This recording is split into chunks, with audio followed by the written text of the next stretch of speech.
Hello, and welcome to Embodying Mystical Mac. If you are new here, thank you so much for joining. If you're returning, thank you so much for coming back. Today, we have a Disenchanted commentary, so let's just jump right into it, okay?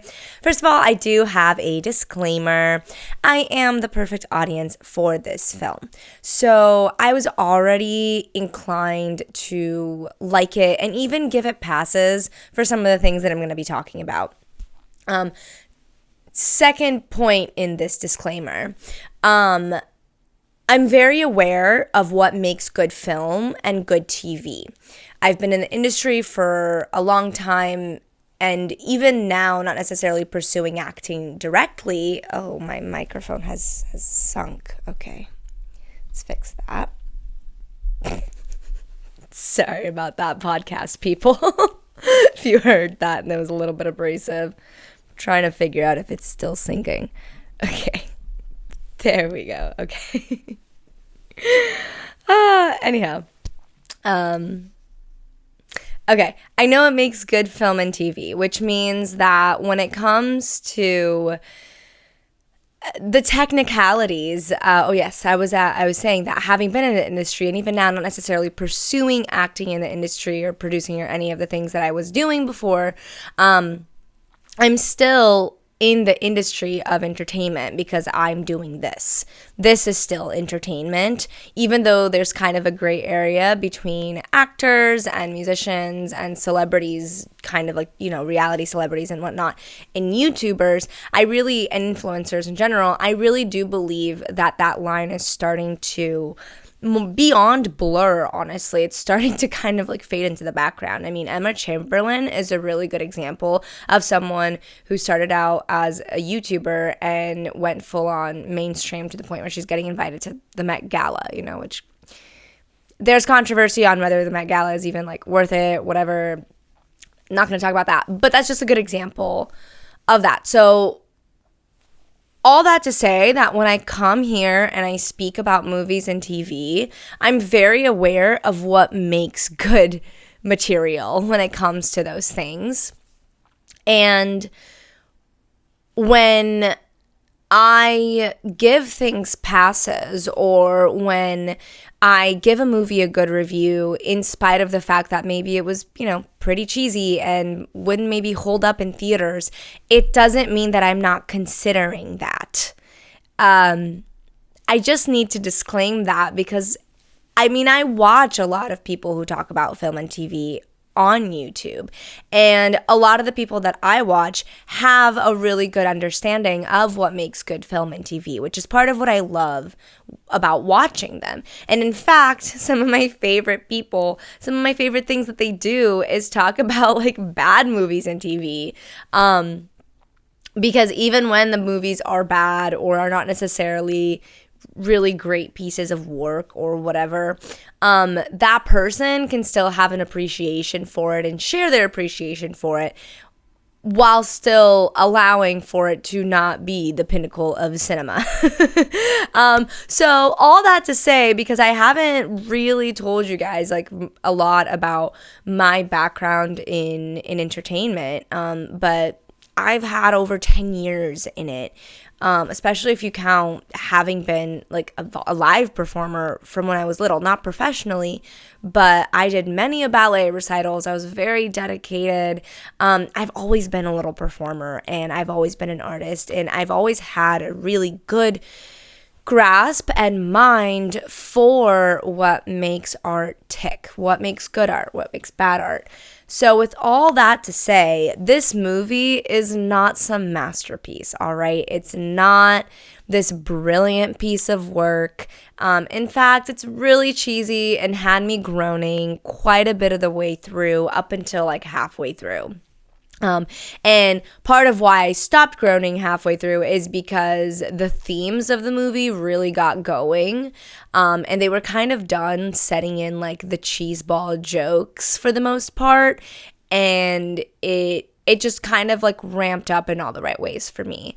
But I must disclaim that as much as I really enjoyed this movie, and I do believe that people that enjoyed the first one will really enjoy this movie, given that they're not expecting like some cinematic masterpiece, but rather more of like a straight to DVD sequel feel. I think they'll like it. But that's not to say that I'm sitting here being like, oh my God, best movie ever. We should totally compare it to House of the Dragon or something like that, you know? So yeah, this is going to be very much like a kind of like fan review, fan commentary, because I am a fan of the first one. I really did enjoy it. And all in all, let's just go ahead. I usually do a spoiler-free review. Let's get into my spoiler-free review. All in all, I thought it was a really sweet sequel. I thought it was cute. I thought it was all-encompassing of the characters that we met in the first one, and they have arcs that make sense for this one. I definitely don't feel like anybody gets left behind in terms of story, in terms of character arc. It's a well-written film for what it is. Again, I'm not saying it's some pinnacle beauty of writing. It's not. Like, there are definitely moments in the dialogue that I'm like, man, you guys had 3 days to write this, didn't you? But overall, like, it holds up in the sense that, like, the script pays off. There's nothing that really is left hanging that is of substance and significance to the story. Everything gets tied up with a lovely ribbon at the end, very much Andalasia Giselle style, and it's lovely. The original cast obviously looked like they had such a good time making this. All of the characters that we know and love have evolved in their own ways, but they are still them at their core, which is just so awesome and so sweet, and just anchors me further into the world of Disenchanted. So, all in all, if you are expecting a movie that's just fun, and it's here to kind of like pull at the nostalgia strings of the old one, while also giving us something that, albeit is not entirely super unique, it's still very, like, innovative is not the right word. It was the right time to pull out this cliched story, I should say. Like, it's a total cliche, but the way that it's done, it's self-aware about its clichéness. And as far as it all goes, I had a really good time watching it. So that's my spoiler-free review. From now on, we're going to get into just like my detailed notes. I usually write notes as I'm watching the movie, and I'm just going to go note by note until the end, and then we're going to do our one-card tarot reading that we usually do at the end of these videos / podcast episodes. And by the way, if you are listening on the podcast, these episodes are going live at midnight, like the day that they get edited and done, as opposed to the next day on YouTube when we release in a scheduled window or whatever. So if you would like to have this available on your rides to work or whatever, consider following the podcast. You can find that link on my YouTube, on my channel page. And yeah, that's like a fun little thing. The only things that don't go up on the podcast are anything that requires like a visual medium for me to react against. So any reactions are not going to go there, but other than that, they do. Okay, let's get into our detailed notes. I go in order from the beginning of the movie to the end of it. So yeah, it'll be in order, give or take. So I love the cute intro, the setup with the bedtime story with Pip's offspring. Like, that was a really, really cute way to get us anchored into the story, to get us started into the story. And I appreciated that it was done in like storybook fashion, because that's how the first one was done. And so to keep with that, I thought was really intelligent and really cute for sure. I love that what gets Giselle on this Monroeville idea is a sign.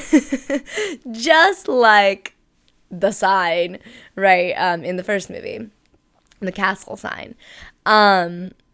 And just also in Enchanted fashion, and Giselle fashion, we open up on her first scene that we see her. She's prepping the animals for the move, which is just so perfect because she's prepping them with a speech that she would have like given her daughters, you know what I mean?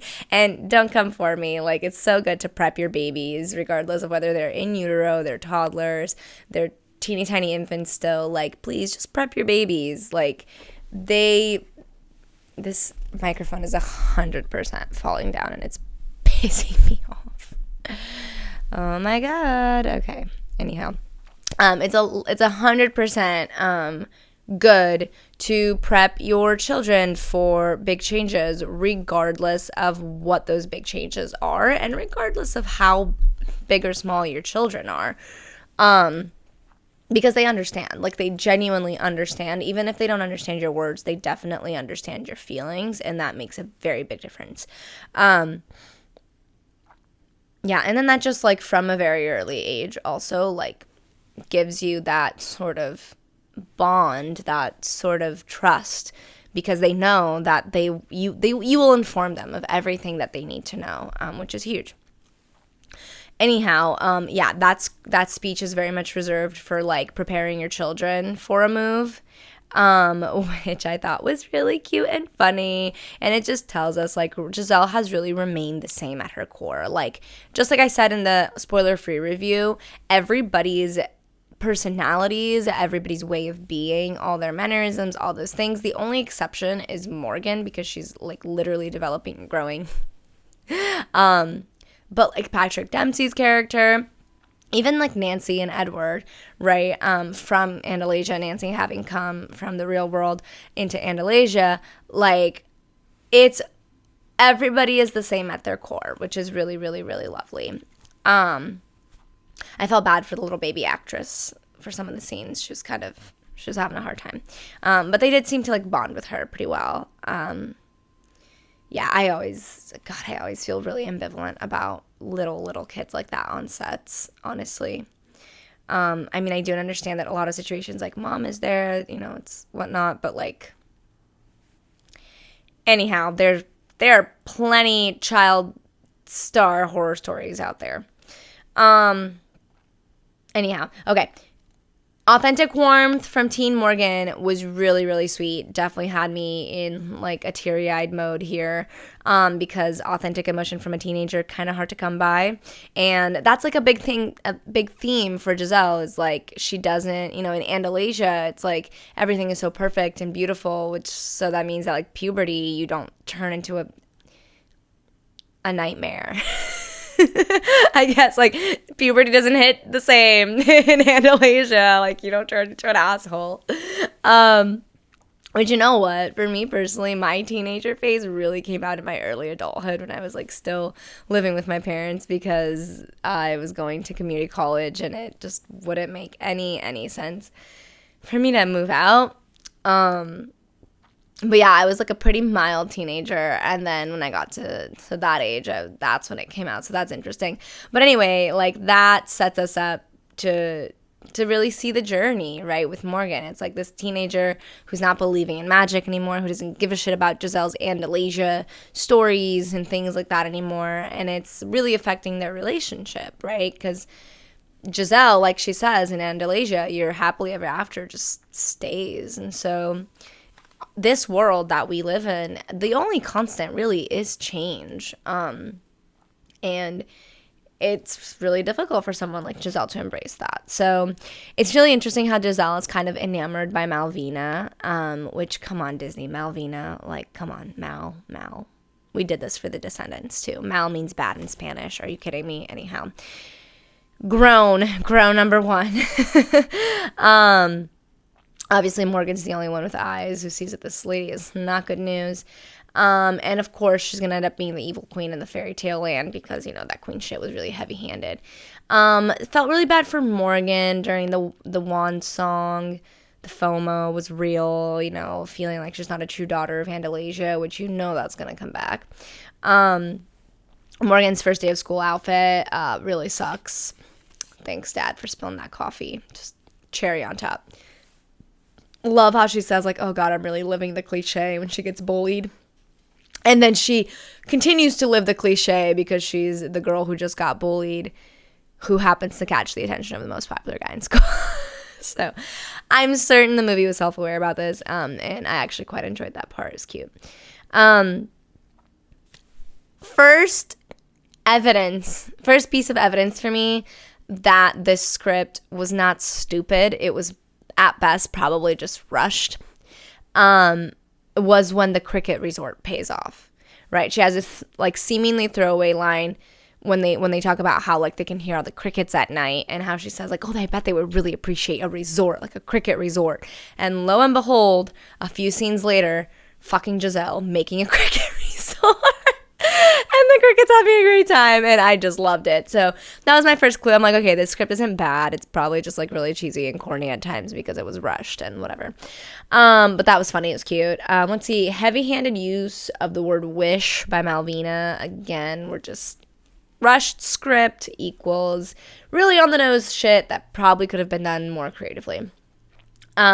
Morgan's dropping of the word stepmother, just really like, that is what sends Giselle into her whole spiral, all right? And we can tell, you know, because that ends up being the entire basis of the wish, right, is this fairy tale life.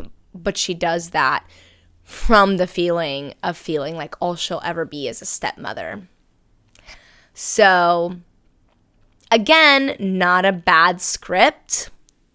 Just, they clearly weren't given enough time to, like, come up with creative ideas.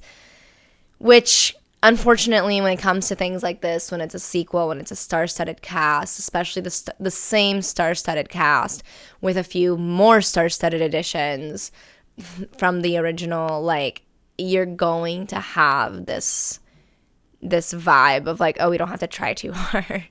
It's kind of like a similar vibe of like what Amazon thinks that they can do with their fantasy shows, especially the ones that have brilliant source material like Rings of Power and Wheel of Time. It's like they think that they can throw, because they have a lot of money and they can make it look really pretty, that it's going to make up for shitty writing. It's like these people think, the sequel is going to be a hit anyway because we have all the actors and we have all this and we have the nostalgia from the first film. We don't have to try too hard at the script as long as it's not completely shit.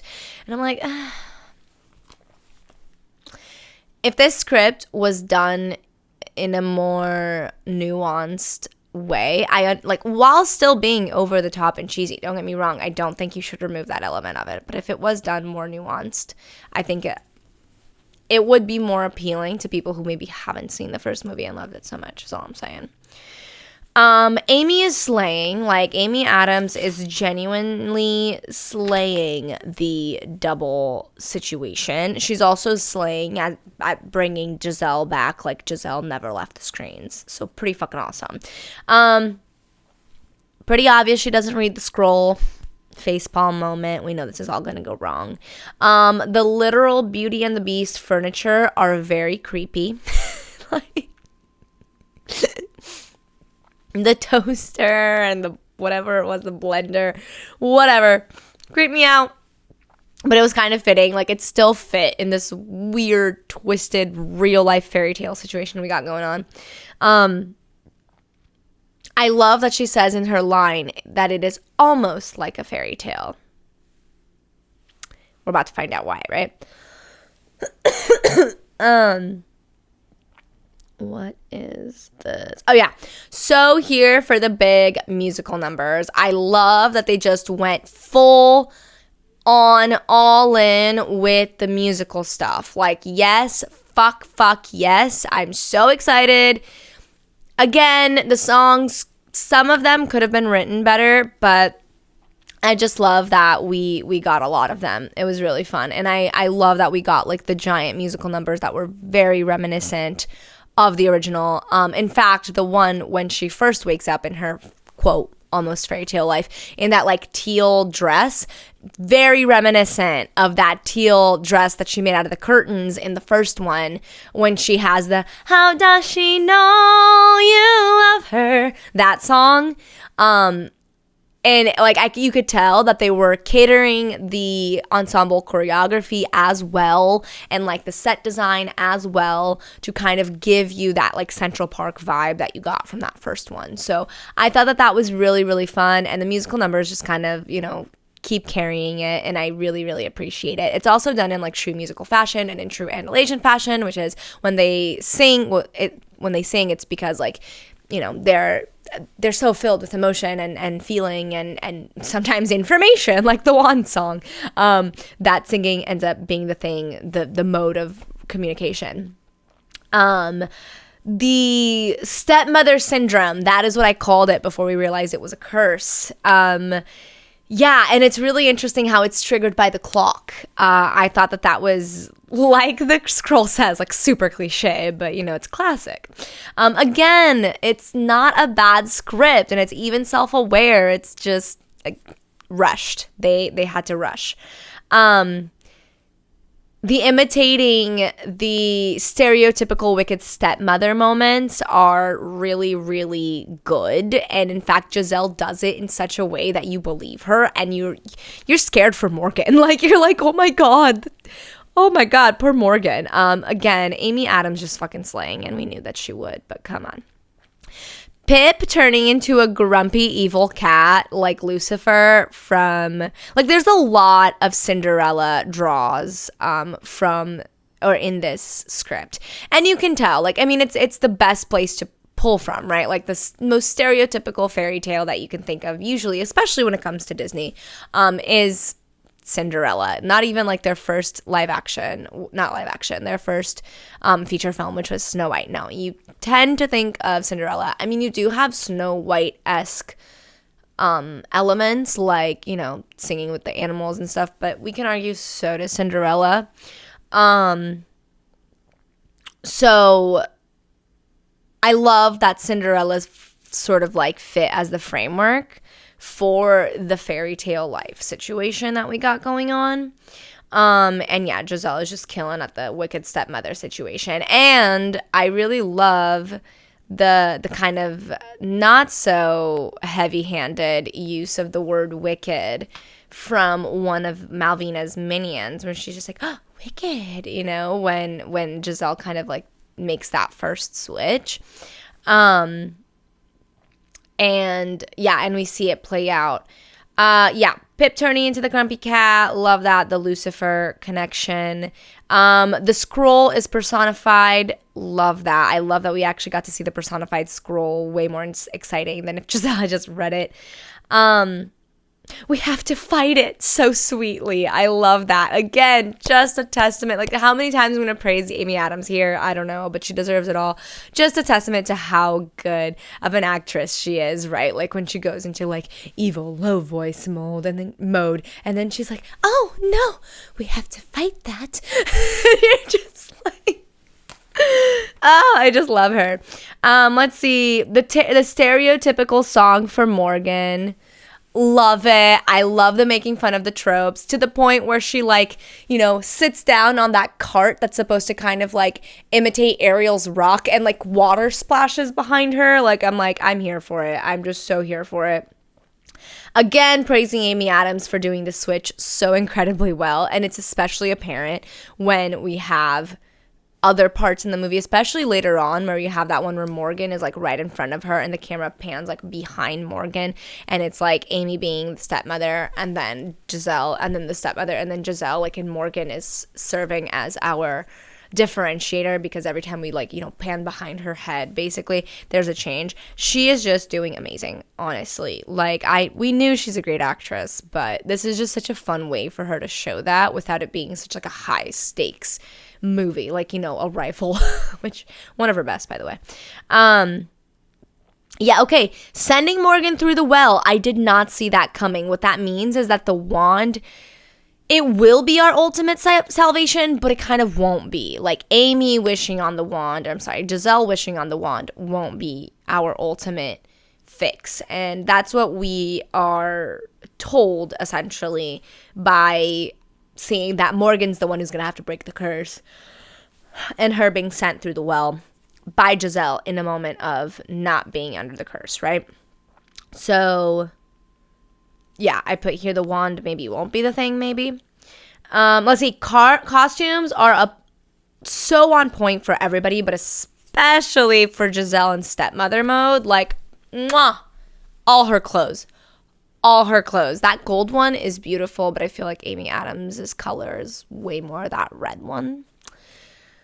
I mean, she does really well in silver, as you could see from the first one in that like big poofy wedding dress of hers. Robert learns that being a hero is more than fighting ogres and tigers. I really was excited. Like, again, once the halfway point hit, like once she sends Morgan through the well, I really started to get on board with the movie. The setup up until there was really sort of very cheesy, and I was groaning the most then. But then once we got past that and we really just got into like bringing the conflict forward and into resolution and everything, the cheesiness really started to become a little bit more nuanced and a little bit more, they were way more discerning of where they put it, of where they put the corny stuff, which made a difference for me in that second half. One of those things that really made a difference was Patrick Dempsey's character, Robert, learning that being a hero is not about being the one who slays the dragon or the giant or whatever. It's about caring for people. It's about caring for the people who don't have maybe the strength or the resources or whatever to care for themselves. And he learns this when he saves that child, right? And he learns like, oh, I don't have to wield a sword to like really feel purpose, because, you know. So I thought that was really cute. The villain song was very cheesy, but I still had a good time. It was still entertaining. It was still kind of fun to watch those two ladies go off. But I was still, it was very, very, very cheesy. But I do appreciate them. Again, not a bad script, just rushed amount of time. I love them poking fun at their own tropes, Disney, right? Like mentioning their own villains and stories and whatever. And I love, too, like, in that song, we see how, like, all villains are kind of the same. Be them the evil queen or the wicked stepmother. Like, that fruitless journey of, I don't know, hunger for power, whatever they have. Like, it's just not going to be the thing. Like, it's not going to be the thing that really, really gives them what they need in life, you know. And it's lovely to see how they literally mirror each other. They're the only ones that don't see it. Back in Andalasia through Morgan's eyes, I thought that was really fun. I really appreciate that they kept to the whole, and I mean, we did this from the beginning too, right? Like with Pip being a cartoon in the beginning. But this time, we get to see Morgan in Andalasia, which is really, really fun. And I love how she's like, why am I so pointy? Which is true. It's like that sort of like very pointy style of drawing or of animation that Disney has and that they kind of employed for Andalasia. It's very Beauty and the Beast-esque, but kind of softened. And in fact, the beginning sequence, like the very, very beginning sequence when we're like flying with the birds and stuff, towards like the tower with Pip and whatever, not the tower, the treehouse with Pip and whatever. It's a very like Beauty and the Beast-esque style of animation. Literally compare the movies side by side. Promise you, you'll see the similarities. Okay, so we're back in Andalasia through Morgan's eyes. Again, I'm gonna say it, it's not a bad script, it was simply rushed. The magic of memories pays off, right? In the very beginning, we're told that the magic of memories is literally the most strong, most powerful magic of them all. And we're told this, right, as we are looking at Morgan's family memory tree, that she made with Giselle, right? Like a piece of paper or whatever. And Giselle is saying how like that's the strongest magic of them all. And, you know, we get the Morgan's a teenager vibe where she's just like, oh yeah, whatever, yada yada. But then, you know, she ends up in Andalasia and yeah, magic is, or memories are, the most powerful magic of them all. And I love that we get this theme paying off here. And I love the line, "We do whimsy really well." That was cute. Of course, the tree of memories is a willow tree. Willows are just such like they have such a magical feel about them. They have such a magical vibe about them. I mean, Disney is kind of known for, they're not necessarily known for this, but they have 100% included the willow in a very symbolic way before in Grandmother Willow from Pocahontas. Like, Grandmother Willow is Pocahontas's like spiritual guide, wise advisor sort of thing. And so it only just fits that like the willow tree is the memory tree. Morgan's memories, being able to restore the tree, just, again, it can be cheesy, it can be predictable, but in my opinion, the script is not here to like throw curveballs at us. This was the way to go, and literally I was crying at this point. It was so cute. The song, the Love Power song, very, very cheesy, 100% very cheesy. I definitely feel like we could have had more. The song in and of itself, I'm fine with. Like, it fit to have a song there. I just really wish, just like with the villain song, that we would have gotten a little bit more creative. Like, for example, with the villain song, could we have chosen a word that wasn't batter? Like, I thought they were probably like thinking that they were like really clever, but they were just same thing with this song. Like, I'm glad that they didn't, that the chorus wasn't like the power of love, but like love power, like, and her just saying that over and over and over again. Like, I just feel like the lyrics could have been a little bit more creative here. All right. But it was effective and it was cute and I appreciated it. I love that they included the bit with the dress, the memories, like restoring the dress. And it actually makes sense because she did have memories of that dress being fully lovely before, stepmother version of Giselle cut it up. So we're really just restoring what was, which is awesome. And, this idea of like the magic of memories, sure, for the purpose of this, it's very cheesy and very like,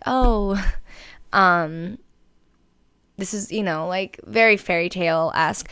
But if we think about like real life, like honestly, like the real world, one of the most awesome ways of celebrating Halloween, in my opinion, is the Dia de los Muertos festivities that Mexican people do. And I don't know if there are other people around the world that have like a similar thing, but the way that Mexican culture does it, where they have the ofrendas, right, which are just, I mean, if you watched Coco, that was a really sort of like, what's it called, a really like mild introduction to that. But it's basically, this altar, this sort of shrine that you make with pictures of your loved ones and whatnot to keep their memory alive, because in that culture they believe that as long as their memory is alive, that their soul is too. And granted, souls can never ever die and disappear, but like there's a reason that someone like Marilyn Monroe is still so prevalent in like the collective consciousness. It's because a lot of us, like, we keep her alive. We keep her thought form as she was, right? As Marilyn, alive with our fascinations and our obsessions and our speculations and all this stuff. So memories, sure, in this personified way in our world, they don't seem to hold a lot of real power. And maybe to some of you this is just like, oh, this movie being cheesy, whatever. But if you think about death, like, what keeps your loved ones with you when they leave this physical plane, if not your memories? I've known a lot of death in this life. And memories allow you to bring back that feeling of when that person was here. That's really powerful. And I really appreciate this theme in the movie. I love that the magic, the memory magic from Andalasia, like, flies into Morgan's room and restores it and her tree as well. Oh yeah, again, more Disney Cinderella parallels. Mal's ladies in waiting, minions, whatever you want to call them, are in stepsister colors. Yeah, one of them is in that hot pink and one of them is in that bright teal situation from the Cinderella stepsisters, which was fun. So I appreciated that. Nancy's dress pants are rad. Like, I just love that because it's kind of like, it's us seeing how Nancy herself hasn't changed, even though she's moved to Andalasia. Again, not a bad script, just rushed. Like, everybody remained the same at their core, you know, to the point where Nancy's like, okay, I may be queen of this bitch. I may have to wear this dress, but I have pants. I need pants. And so the way that manifested turned out really cool. Granted, they were cooler in the drawing. I feel like the material didn't allow for, like, the most flattering fit. It was a little loose on Adina's legs in the real life, but that's, like, literally me just nitpicking because we saw that shit for 2.5 seconds. But, like, legit, when I get a little bit better at sewing, yeah, that's gonna be a thing I make for myself. Like, like a skirt dress like that, pants underneath. Let's see.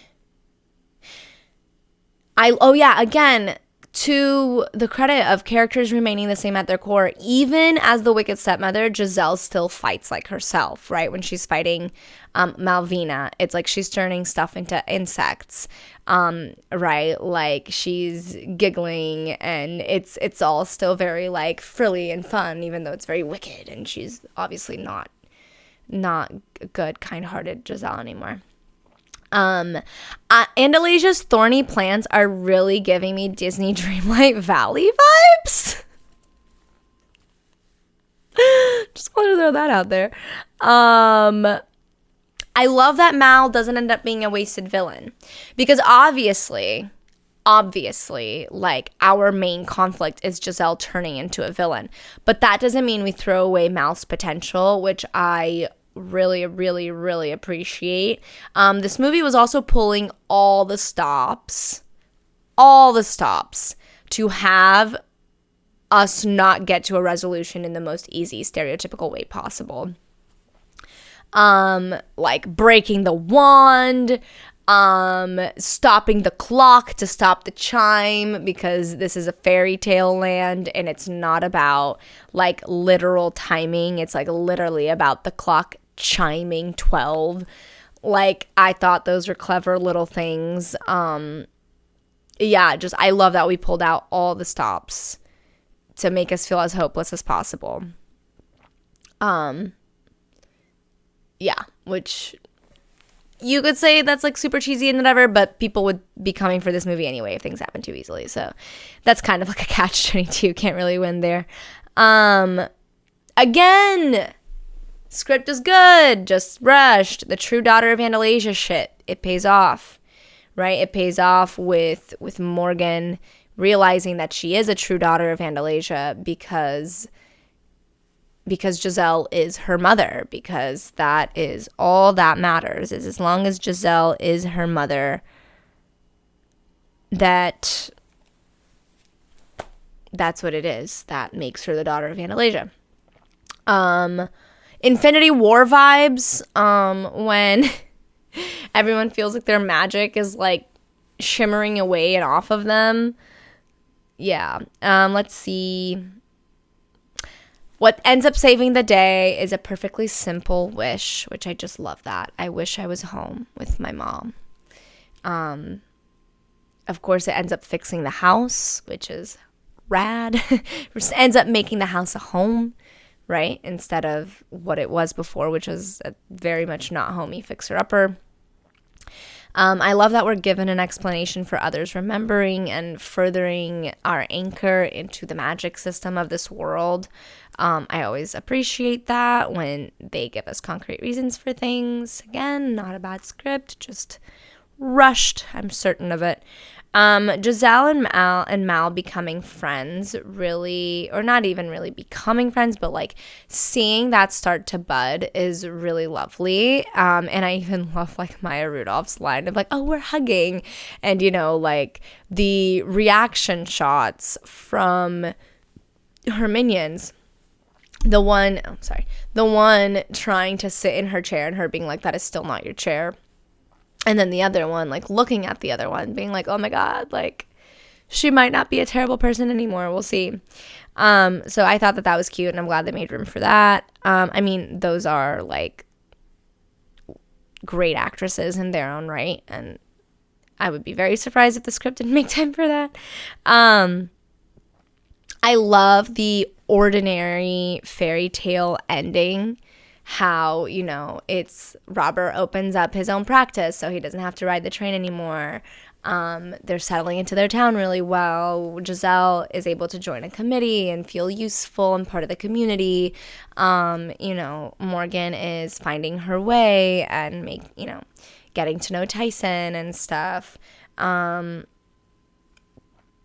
Which, yeah, just all of it. It was so lovely. And then also with, you know, Nancy and Nancy and Edward coming in to celebrate in the end, like that, having that little musical number, having everybody like sort of be turned into a musical for just a moment at the end.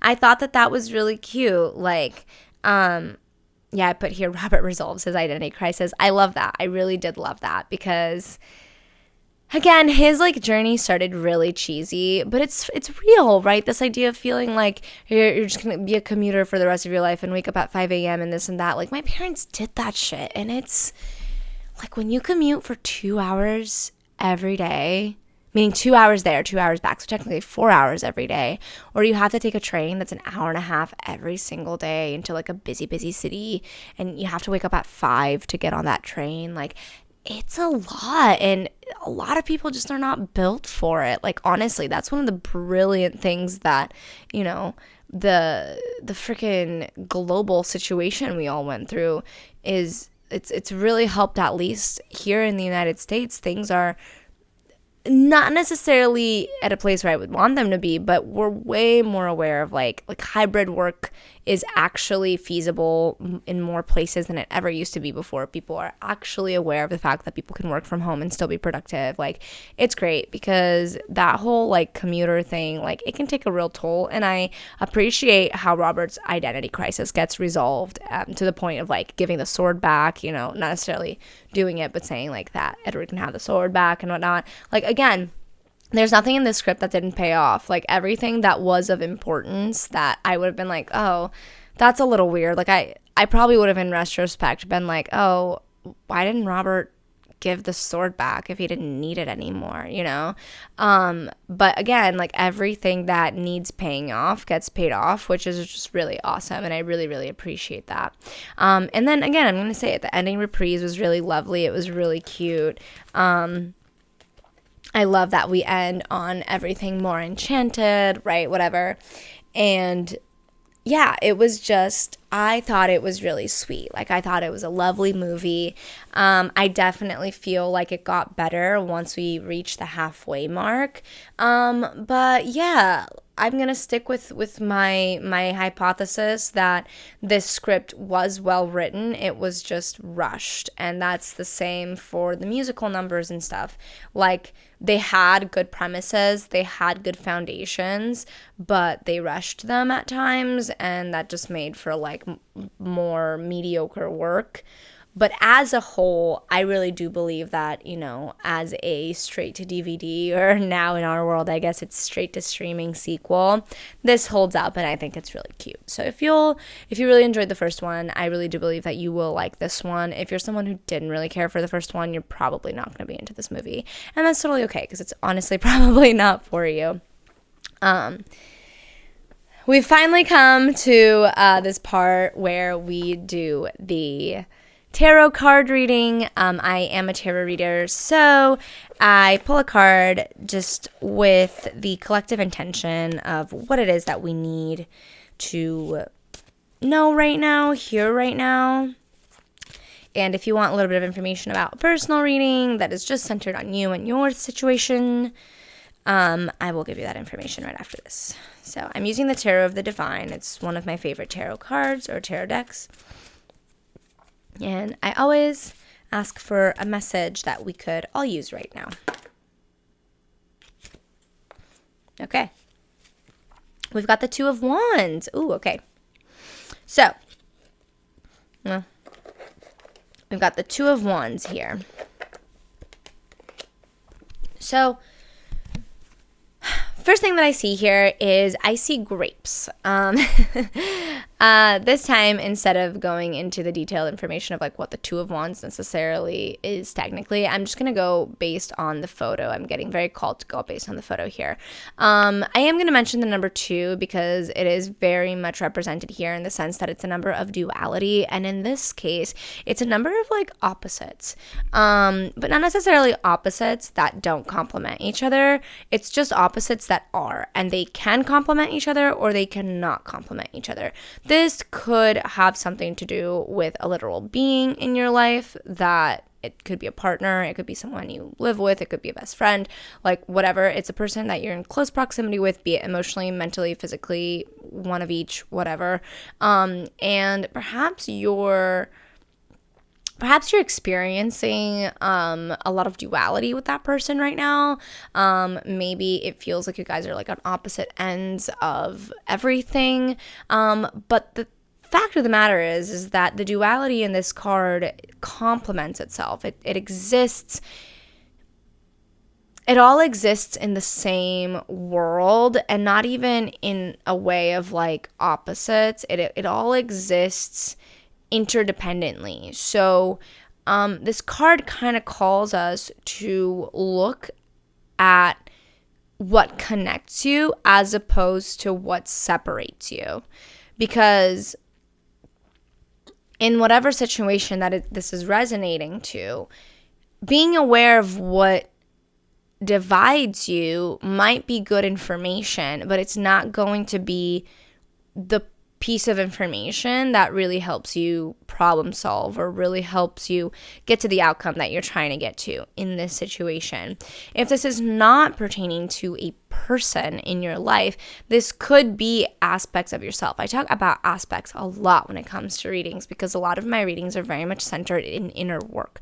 So like emotional, psychological work that we do, internally on ourselves. And whenever you hear like the word sides, like, oh, so-and-so has like a nice side and a really not nice side, like that is synonymous with the idea of aspects. When I'm talking about aspects, I'm talking about different sides. It's just when I say aspects, in my opinion, it's a better way to conceptualize of something that is just as much you as the thing that you put forth to everyone most of the time. Like the aspect of me that is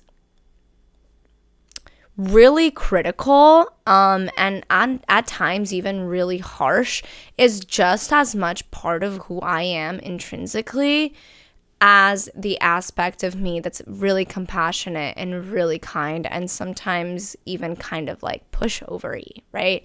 So the fact is that in order to step in this place of kindness and awareness and compassion without being a pushover or without, say, giving something way too much credit where it's not due. Like, for example, if I had come here and been like, oh my God, Disenchanted is like the best sequel ever. It's like so well done. They just did everything right. They couldn't have done better. Like, that's not accurate.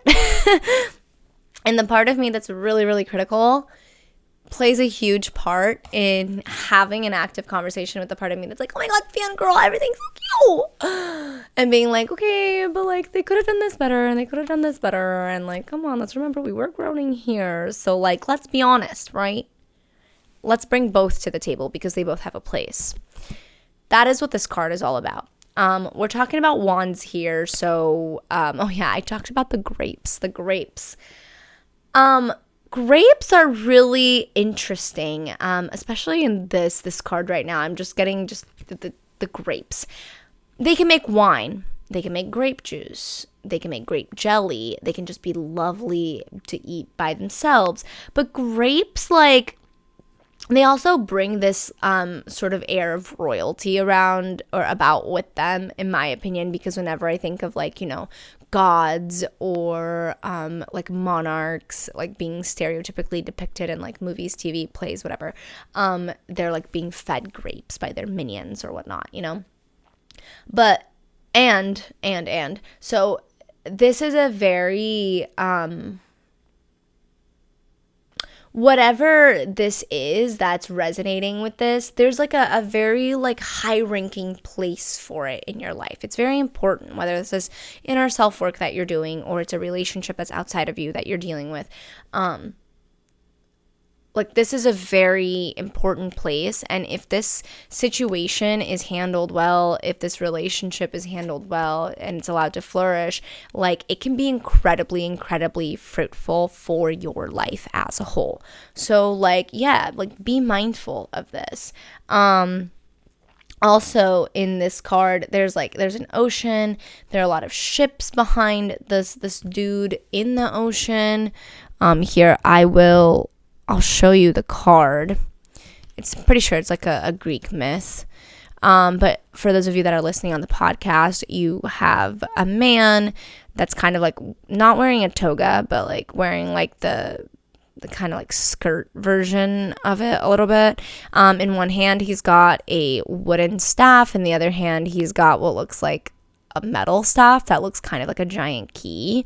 It actually kind of looks like Pluto, Sailor Pluto's time key a little bit, time staff thing. And this is one man, but he has two faces, each facing opposite from each other. There's a garland above him, and that's where the grapes hang. And then behind him, you can tell he's going up these steps, and behind him you have like this open sea, with like a bunch of ships and stuff in the ocean. And so, this is something that is very high ranking in your life, for lack of a better term. This is something that, if this thing gets taken care of, if this relationship gets nourished, or, whatever it is that needs to happen here, the rest of your life will be affected by it. If there's peace and tranquility and resolve in this situation, the rest of your life will feel that resolve, right? It's not going to change everything in your life, but there's an undercurrent, right? Like, a good example of it is like when you don't have a job and you're stressed about money, that affects everything you do. This is the same for this. Whatever this is that this card resonates with for you, however it goes is going to reverberate throughout the rest of your life. That energy is going to reverberate throughout the rest of your life. So be mindful of how you go forth. Wands is a suit of fire. It's corresponds to the sacral chakra. It corresponds with our desires, our needs, and not even just like our survival needs, like our need for pleasure, for happiness, for joy.